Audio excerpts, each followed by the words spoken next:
ছুটে চলা দৈনিক আজকালের দর্পণ, মধ্যরাতের আজকালের দর্পণে আমরা ছুটে চলেছি প্রান্ত থেকে এই প্রান্তে। আমরা দেখাতে চলেছি কিছু যারা প্রতিবন্ধী আছেন, যারা মানবতার কল্যাণে যে দেশের বিভিন্ন স্থানে কাজ করছেন, যারা অর্থের অভাবে চিকিৎসা করতে পারছে না, তাদের জীবন নিয়ে, গল্প কাহিনী নিয়ে আমরা দেখাতে যাচ্ছি মধ্যরাতের দর্পণ। আজকে মধ্যরাতের দর্পণ অনুষ্ঠানে মানবতার কল্যাণে আমরা কথা বলেছি একজন ভিক্ষুক, তিনি অর্থের অভাবে চিকিৎসা করতে পারছে না। আমরা দেখাতে কিছুক্ষণ আগে আপনাদেরকে দেখালাম একজন চানাচুর বিক্রেতার, যিনি 35টি বছর ধরে চানাচুর বিক্রি করতেছেন, টিউমার, তার অর্থের অভাবে তিনি নিজের চিকিৎসা করতে পারতেছে না, তার কন্যার চিকিৎসা করতে পারছে না। যাক, এখন আমরা দেখাতে যাচ্ছি আমাদের সামনে একজন স্থানীয় লোক এখানে এসে উপস্থিত হয়েছেন। আসসালামু আলাইকুম, আপনি ভালো আছেন? কী নাম আপনার? আচ্ছা, জাকির হোসেন সাহেব, আপনি তো আমাদের এই যে প্রতিবেদন তৈরিকালে আমাদের এখানে দেখেছেন, আমরা মানবতার কল্যাণে কিছু প্রতিবেদন তৈরি করি, যারা এই সমস্ত অসহায় দুস্থ হয়েছে তাদের জন্য দেশের মানুষ, যেহেতু একটা পবিত্র মাহে রমজানের দিন, সামনে ঈদুল ফিতর আসছে, এই উপলক্ষে মানবতার সেবার সম্পর্কে আপনার কাছ থেকে একটু জানতে চাচ্ছিলাম। এদের কল্যাণ করা মানুষের কতটুকু কর্তব্য? আমার আসামতে এরা তো অসহায় দুস্থ পরিবারের সৌভাগ্য, এদেরকে এই মায়ের রমজান উপলক্ষে যে যেরকম পারে, বিত্তবান যারাই আছে দেশের সবাই যদি আগাই আসে, তাহলে এই দেশটা সুন্দরভাবে সমাজ করা সম্ভব। আমাদেরকে যেভাবে যে যার সাপোর্ট দিতে পারে, আমরা শুভকামনা সবার কাছে ঈদের জন্য ঈদ মুবারক। আপনার আসলে আপনাকে ধন্যবাদ জানাচ্ছি। আসলে যেহেতু আপনি বললেন মানবতার কল্যাণে কাজ করার জন্য, আমার দেশে তো সরকারিভাবে একটা ফান্ড রয়েছে, হ্যাঁ, যেমন জনকল্যাণের জন্য যারা দুস্থ পঙ্গু। আসলে খুবই দুঃখজনক, যেহেতু উনি একজন পঙ্গু, ওনার জন্য সরকারিভাবে এখনও পর্যন্ত পঙ্গু ভাতা পর্যন্ত উনি পাচ্ছে না বলে আমরা জানতে পেরেছি। সুতরাং আমি মনে করি যে এখন যেহেতু পঙ্গু ভাতা পাচ্ছে না, উনি যেহেতু জন্মগতভাবে উনি আচ্ছা, এখন এই লোকটার চিকিৎসার জন্য আপনার কাছ থেকে একটু আমি জানতে চাচ্ছি, আমার দেশের যে মাননীয় প্রধান উপদেষ্টা আছে, বা আপনি তো যে একজন দেশের একজন নাগরিক, আপনি দেশের প্রধান উপদেষ্টা এবং দেশবাসীর সম্পর্কে কাছে একটু অনুরোধ করবেন। আমাদের উদ্দেশ্য হলো এই অসহায় এবং দরিদ্র মানুষের পাশে এসে তাদেরকে সাপোর্ট দেওয়া, এবং যারা সরকারি ফান্ডের মাধ্যমে যারা আছে উদ্যোগ কমিটি, তারা যদি আমাদের এই লাইভটি অনুষ্ঠান দেখে, তারা যদি ইনশাল্লাহ কিছু সাপোর্ট দেয়, তাহলে এই অসহায় দরিদ্র যারা আছে, যেখানে তার মানবতার ফেরিয়ালা যারাই আছে, যদি আগাই আসেন, আমরাও সাধারণ খেটে খাওয়া মানুষ, আমরাও চেষ্টা করি সবাই কম বেশি সাপোর্ট দেওয়া, কিন্তু আমরা তো অত অট্টালিকা বা দরিদ্রের মানুষ না। আশা করি যারা এই ভিডিওটা দেখবেন, তারা চেষ্টা করবেন যেখানে দুষ্ট এবং অসহায় মানুষ আছে তাদেরকে একটু সাহায্য করার জন্য। ধন্যবাদ সবাইকে। ধন্যবাদ জানাচ্ছি আপনাকে দীর্ঘক্ষণ আপনি আমাদের লাইভে থাকার জন্য। সুপ্রিয় দেশবাসী, আপনাদের কাছে আমাদের জোরালো আবেদন, শুধু দেশের প্রধান উপদেষ্টা, দেশের উপদেষ্টা সমন্বয়ক যারা আছে তাদের দিকে তাকিয়ে থাকলে আমাদের হবে না। আমাদের অনেকের অর্থবিত্ত আছে, যাদের লক্ষ লক্ষ টাকা প্রতি মাসে বিভিন্ন কারণে খরচ হয়ে যাচ্ছে। সুতরাং আসুন না, আমরা সেই লক্ষ কোটি টাকা আমরা চাই না, আপনার সেই অনুদান থেকে আপনি যদি কিঞ্চিত পরিমাণ এই অসহায়দের জন্য উপহার দিয়ে থাকেন, ঈদ এসেছে, আপনার পক্ষ থেকে যদি সম্ভব হয় একটি লুঙ্গি, একটি শার্ট, হ্যাঁ, হয়তোবা 1 কেজি আলু, 1 কেজি চিনি, এভাবে দিয়েও তো আপনি তাদের পাশে থাকতে পারেন। আপনার পক্ষে যতটুকুই সম্ভব হয় আসুন, তাদের সাথে আমরাও একত্রিত হয়ে আপনাদের পাশে থেকে মানবতার কল্যাণে কাজ করব। সবাইকে ভালো থাকবেন, সুস্বাস্থ্য থাকবেন। ধন্যবাদ। দর্পণ পত্রিকার পক্ষ থেকে মধ্যরাতের চট্টগ্রামের ইপিজেড এলাকায় আমরা এসে উপস্থিত হয়েছি। আজ আমরা আপনাদেরকে দেখাতে যাচ্ছি একজন প্রতিবন্ধী শিক্ষকের সাথে আমরা এসে দেখা করতে পেলাম, যে আসলে উনি একজন প্রতিবন্ধী, উনি জোর দাবি জানিয়েছেন, উনি যদিও একজন প্রতিবন্ধী, মানবতার কল্যাণে দেশের বিভিন্ন সংগঠন এবং যারা অর্থনৈতিকভাবে অনেকেই ধনী অবস্থায় আছেন, যারা মানবতার কল্যাণে কাজ করেন, সেই মানবতার কল্যাণে নিবেদিত প্রাণ হিসেবে যারা আছেন তাদের সুদৃষ্টি কামনা করছি। একজন প্রতিবন্ধী ভিক্ষুক তিনি জোর দাবি জানিয়েছেন, যদি কোনো প্রতিষ্ঠাবান ব্যক্তি যদি সরকারিভাবে বা কিংবা বেসরকারিভাবে তার চিকিৎসার জন্য এগিয়ে আসেন, তিনি সর্বপ্রথমে তার একটি পা একেবারে পঙ্গু অবস্থায় রয়েছে। আপনারা একটি পা দেখতে পাচ্ছেন, এই যে আপনারা দেখতে পাচ্ছেন, এই পাটি চিকিৎসা করার জন্য উনি সরকারিভাবে চিকিৎসার জন্য সহায়তা কামনা করেছেন। আর আপনারা দেখতে পাচ্ছেন ওনার যে ঠোঁটের যে অবস্থা, উনি বাংলাদেশে অনেক জায়গায় আছে ফ্রি চিকিৎসা করা হয়। আপনার এই যে মুখের যে অবস্থা, আপনি একটু এদিকে তাকান। কী নাম আপনার? আমিনুল হক। আমিনুল হক, আপনার দেশের বাড়ি কোথায়? সিলেট। সিলেট। এখানে কতদিন হয়ে আছেন চট্টগ্রামে? আমি চট্টগ্রাম 2 বছর হলো মতো। চট্টগ্রামে 2 বছর হয়। আপনার সংসার কোথায় থাকে, মানে আপনার ছেলে মেয়ে কোথায় থাকে? হ্যাঁ, আপনি বিয়ে করেছেন? আপনি বিয়ে করেননি। আপনার মা বাবা আছেন? কোথায় থাকেন ওরা? সিলেটে থাকেন। তা আপনি এখানে এই যে ভিক্ষাবৃত্তি করেন বা এই যে টাকা পয়সা দিয়ে ভিক্ষাবৃত্তি করেন, আপনার দৈনিক কত হয় বা আপনি চলতে পারেন কিনা? চলতে পারে। আপনাকে কি প্রতিবন্ধী ভাতা দেওয়া হয় না? প্রতিবন্ধী ভাতা দেওয়া হয়। মাননীয় প্রধান উপদেষ্টা ডক্টর মোহাম্মদ ইউনূস, আপনি একজন গ্রামীণ ব্যাংকের উদ্যোক্তা এবং বর্তমানে বাংলাদেশের একজন প্রতিষ্ঠিত একজন প্রধান উপদেষ্টা হিসাবে আপনি দেশ চালাচ্ছেন। আপনি মানবতার কল্যাণে অনেক কাজ করেছেন। এমন একজন প্রতিবন্ধী আমাদের ক্যামেরার সামনে উপস্থিত হয়েছিল, আসলে অত্যন্ত দুঃখজনক ব্যাপার।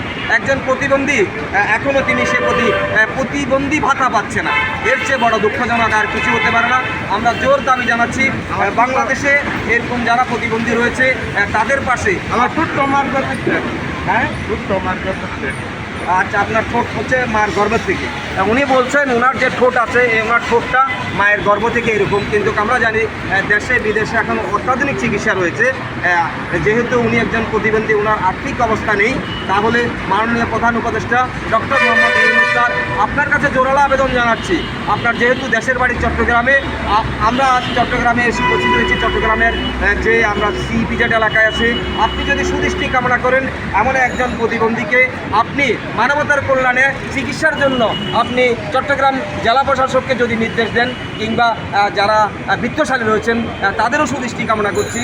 দেশের বৃত্তশালী থেকে শুরু করে দেশের যে প্রধান উপদেষ্টা রয়েছেন, আরও দেশের যে উপদেষ্টা মণ্ডলের সদস্যরা রয়েছেন, তাদের সুদৃষ্টি কামনা করছি। আসুন মানবতার কল্যাণে আমরা এগিয়ে আসি। নামটা কি জানো? এই আমিনুল হকের সুচিকিৎসার জন্য আমরা জোরালো দাবি জানাচ্ছি। অন্তত মাননীয় প্রধান উপদেষ্টা ডক্টর মোহাম্মদ ইউনূস সহ দেশের প্রতিষ্ঠাবান যারা বৃত্তশালী রয়েছেন, যারা অনেক টাকা পয়সা খরচ করে এই মাহে রমজানের দিনে আপনারা অনেক কিছু খরচ করতেছেন, ইফতারের জন্য খরচ করতেছেন। সামনে ঈদুল ফিতর আসতেছে, ঠিক ঈদুল ফিতরের আপনার জানের সদকা, মালের সদকা হিসাবে, আপনার জীবনের নিরাপত্তা হিসাবে অনেকে তো দান করে।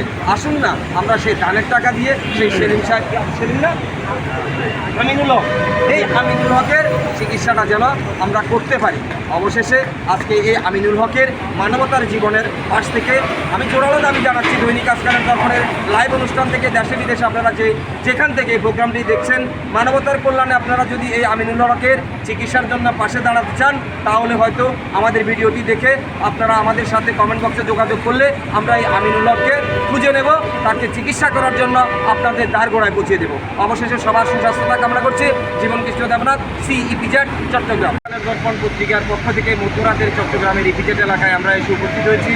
আজ আমরা আপনাদেরকে দেখাতে যাচ্ছি একজন প্রতিবন্ধী শিক্ষকের সাথে আমরা এসে দেখা করতে পেলাম যে আসলে উনি একজন প্রতিবন্ধী।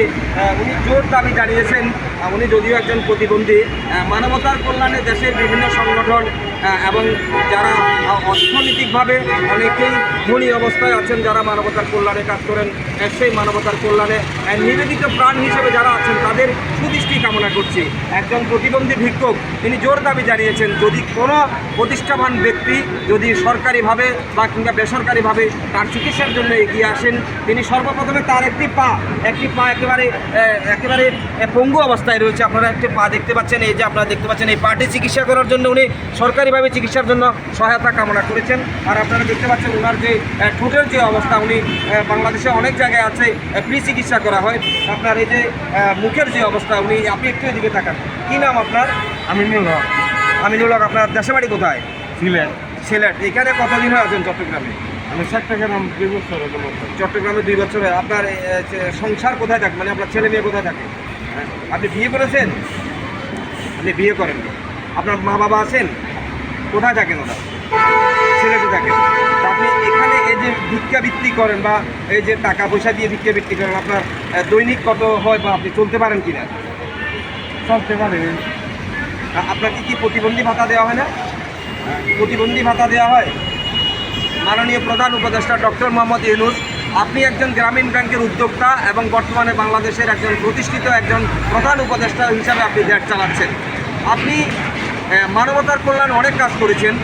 এমন একজন প্রতিবন্ধী আমাদের ক্যামেরার সামনে উপস্থিত হয়েছেন। আসলে অত্যন্ত দুঃখজনক ব্যাপার, একজন প্রতিবন্ধী এখনও তিনি সে প্রতিবন্ধী ভাতা পাচ্ছে না। এর চেয়ে বড় দুঃখজনক আর কিছু হতে পারে না। আমরা জোর দাবি জানাচ্ছি বাংলাদেশে এরকম যারা প্রতিবন্ধী রয়েছে তাদের পাশে। আমার ছোট্ট মার করতে, হ্যাঁ ছোট্ট মার করতে। আচ্ছা, আপনার ঠোঁট হচ্ছে মায়ের গর্ভ থেকে। উনি বলছেন ওনার যে ঠোঁট আছে ওনার ঠোঁটটা মায়ের গর্ভ থেকে এরকম, কিন্তু আমরা জানি দেশে বিদেশে এখন অত্যাধুনিক চিকিৎসা রয়েছে। যেহেতু উনি একজন প্রতিবন্ধী, ওনার আর্থিক অবস্থা নেই, তাহলে মাননীয় প্রধান উপদেষ্টা ডক্টর মোহাম্মদ ইউনূস স্যার আপনার কাছে জোরালো আবেদন জানাচ্ছি। আপনার যেহেতু দেশের বাড়ি চট্টগ্রামে, আমরা আজ চট্টগ্রামে এসে উপস্থিত হয়েছি। চট্টগ্রামের যে আমরা সিইপিজেড এলাকায় আছি, আপনি যদি সুদৃষ্টি কামনা করেন এমন একজন প্রতিবন্ধীকে আপনি মানবতার কল্যাণে চিকিৎসার জন্য আপনি চট্টগ্রাম জেলা প্রশাসককে যদি নির্দেশ দেন, কিংবা যারা বিত্তশালী রয়েছেন তাদেরও সুদৃষ্টি কামনা করছি। দেশের বিত্তশালী থেকে শুরু করে দেশের যে প্রধান উপদেষ্টা রয়েছেন, আরও দেশের যে উপদেষ্টা মণ্ডলের সদস্যরা রয়েছেন তাদের সুদৃষ্টি কামনা করছি। আসুন মানবতার কল্যাণে আমরা এগিয়ে আসি। নামটা কি জানো? এই আমিনুল হকের সুচিকিৎসার জন্য আমরা জোরালো দাবি জানাচ্ছি। অন্তত মাননীয় প্রধান উপদেষ্টা ডক্টর মোহাম্মদ ইউনূস সহ দেশের প্রতিষ্ঠাবান যারা বিত্তশালী রয়েছেন, যারা অনেক টাকা পয়সা খরচ করে এই মাহে রমজানের দিনে আপনারা অনেক কিছু খরচ করতেছেন, ইফতারের জন্য খরচ করতেছেন, সামনে ঈদুল ফিতর আসতেছে। ঠিক ঈদুল ফিতরের আপনার জানের সদকা, মালের সদকা হিসাবে, আপনার জীবনের নিরাপত্তা হিসাবে অনেকে তো দান করে। আসুন না আমরা সেই দানের টাকা দিয়ে সেই সেলিম না আমিনুল হক, এই আমিনুল হকের চিকিৎসাটা যেন আমরা করতে পারি। অবশেষে আজকে এই আমিনুল হকের মানবতার জীবনের পাশ থেকে আমি জোরালো দাবি জানাচ্ছি। দৈনিক আজকালের দর্পণের লাইভ অনুষ্ঠান থেকে দেশে বিদেশে আপনারা যেখান থেকে এই প্রোগ্রামটি দেখছেন, মানবতার কল্যাণে আপনারা যদি এই আমিনুল হকের চিকিৎসার জন্য পাশে দাঁড়াতে চান, তাহলে হয়তো আমাদের ভিডিওটি দেখে আপনারা আমাদের সাথে কমেন্ট বক্সে যোগাযোগ করলে আমরা এই আমিনুল হককে খুঁজে নেব, তাকে চিকিৎসা করার জন্য আপনাদের দ্বারগোড়ায় পৌঁছে দেব।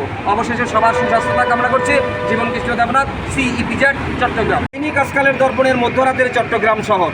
আমরা এখন এসে উপস্থিত হয়েছি চট্টগ্রামের ইপিজেড এলাকায়। কিছুক্ষণ আগে আমরা দেখিয়েছি আপনাদেরকে সেলিম সাহেব নামে একজন প্রতিবন্ধীকে দেখানোর জন্য। আজ আমরা আপনাদেরকে দেখাচ্ছি দীর্ঘ প্রায় 13 বছর না, দীর্ঘ 35টি বছর এইভাবে চানাচুর বিক্রি করে তিনি সংসার চালান।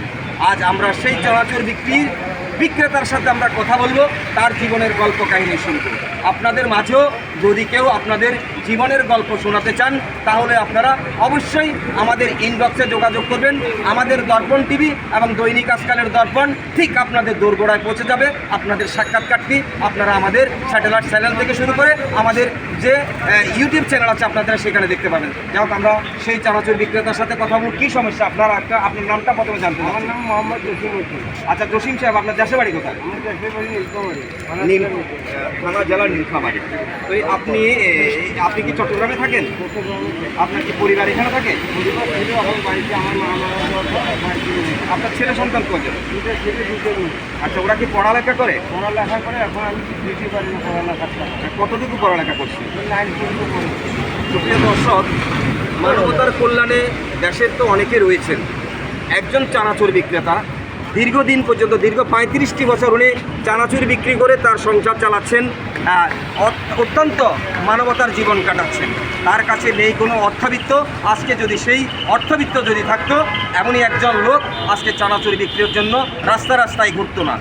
আসুন না আমরা এই চানাচুর বিক্রেতার জীবনের গল্পটা আর একটু শুনি। কি বলতেছেন আপনি? আমার এখানে মনে করি চা নিয়ে গেলে, হ্যাঁ হ্যাঁ, এখানে কথা বলে আর টিমারও আছে। হ্যাঁ, ক্যামেরাটা সেটটা করবে না পুরো। এই জায়গাটা টিমার আছে। আচ্ছা, যাক, উনি দেখাচ্ছে ওনার শরীরের বিভিন্ন স্থানে টিউমার রয়েছে, অর্থের অভাবে তিনি চিকিৎসা করতে পারছেন না। আমরা চাই এই সেই চানাচুর বিক্রেতা, উনি বলছেন ওনাকে যদি কেউ চিকিৎসার জন্য যদি কেউ এগিয়ে আসেন, যদি আর্থিকভাবে সহায়তা করেন, তাহলে হয়তো চিকিৎসাটা করে তিনি জীবনে মুক্তি পাবেন এবং তিনি রোগাক্রান্ত জীবন থেকে মুক্তি হয়ে সবার মতো কর্মজীবনে ফিরে পাবেন।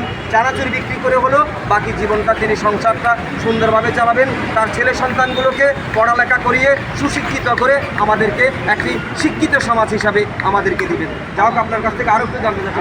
আমার মেয়ের দুটো ডিপিতে টিউমার হয়েছে, চেষ্টা করতে পারছি না। আপনার মেয়ের আমরা শুনতে পাচ্ছি ওনার মেয়ে, আপনার মেয়ের বয়স কত বছর? বয়স 12 বছর। 12 বছর বয়সী ওনার কন্যা সন্তান রয়েছে। উনি অর্থের অভাবে, চিকিৎসার অভাবে উনি সেই চিকিৎসা চালাতে পারতেছে না। আমরা জানি মাননীয় প্রধান উপদেষ্টা, সাবেক প্রধানমন্ত্রী থাকা সত্ত্বেও একটি ফান্ড ছিল জনকল্যাণের জন্য, যেটা বলা হতো ত্রাণ কল্যাণ। সেই ত্রাণ কল্যাণ তহবিলটি এখনও আপনার জন্য আছে। প্রধান উপদেষ্টা ডক্টর মোহাম্মদ ইউনূস সাহেব যে ত্রাণ কল্যাণের যে একটি ফান্ড রয়েছে, সেই ফান্ড থেকে যদি এই সমস্ত অসহায়দের জন্য আপনি জেলাভিত্তিক একটি তালিকা তৈরি করেন, তাহলে হয়তো তারা এই অর্থের বিনিময়ে, সেই ত্রাণ কল্যাণের অর্থের বিনিময়ে যারা দুস্থ অসহায় রয়েছেন তাদের সুচিকিৎসাটা চালাতে পারবে। আজকের এই লাইভ অনুষ্ঠান থেকে দেশের যারা বিত্তশালী রয়েছেন তাদের আমরা সুদৃষ্টি কামনা করছি। আসুন না, কত অর্থবিত্ত না আপনারা কারণে অকারণে নষ্ট করুন। মানবতার কল্যাণে যদি 2টা টাকা খরচ করে আপনি একজন অসুস্থ রোগীকে সুস্থ করতে পারেন, তাহলে তো হয়তো আপনি উপরওয়ালার কাছ থেকে অনেক কিছু পাবেন, যা আপনি লক্ষ কোটি টাকা দিয়ে পাবেন না। শুধু একজন গরিব দুস্থ অসহায় যখন আপনার জন্য দুহাত তুলে বিধাতার কাছে প্রার্থনা করবেন, তখন আপনার জীবনে শত হাজার কোটি মনের বাসনা পূর্ণ হবে। যাক, সেই মনের বাসনা পূর্ণ করার জন্য আমরাও চাই একজন অসহায়ের পাশে এসে দাঁড়ান। যাও, এই ধরনের সংবাদ আপনারা দেখতে আমাদের পাশে থাকবেন। আমরাও দেশের যে কোনো প্রান্ত থেকে আপনাদের এই ধরনের দুঃসংবাদ পেলে আপনারা আমাদের যে হেডলাইন যে মোবাইল নাম্বার দেওয়া আছে, আপনারা আমাদের সাথে যোগাযোগ করবেন। আমরা যেখানে থাকি আপনাদের সাথে যোগাযোগ করব। আমাদের স্যাটেলাইট টেলিভিশন থেকে শুরু করে, যেহেতু আমাদের যে আইপি টেলিভিশন আছে, আইপি টেলিভিশনের মাধ্যমে দেশ বিদেশে যারা অবস্থান রয়েছেন তাদেরকে সেই সংবাদটি দেখানোর চেষ্টা করব। যা হোক, সবাই ভালো থাকবেন। আসুন মানবতার কল্যাণে কাজ করি, নিজেকে বিলিয়ে দিই। মানবতাই হোক, জনতার সেবা, এটাই হচ্ছে আমাদের কামনা। সবাই ভালো থাকবেন।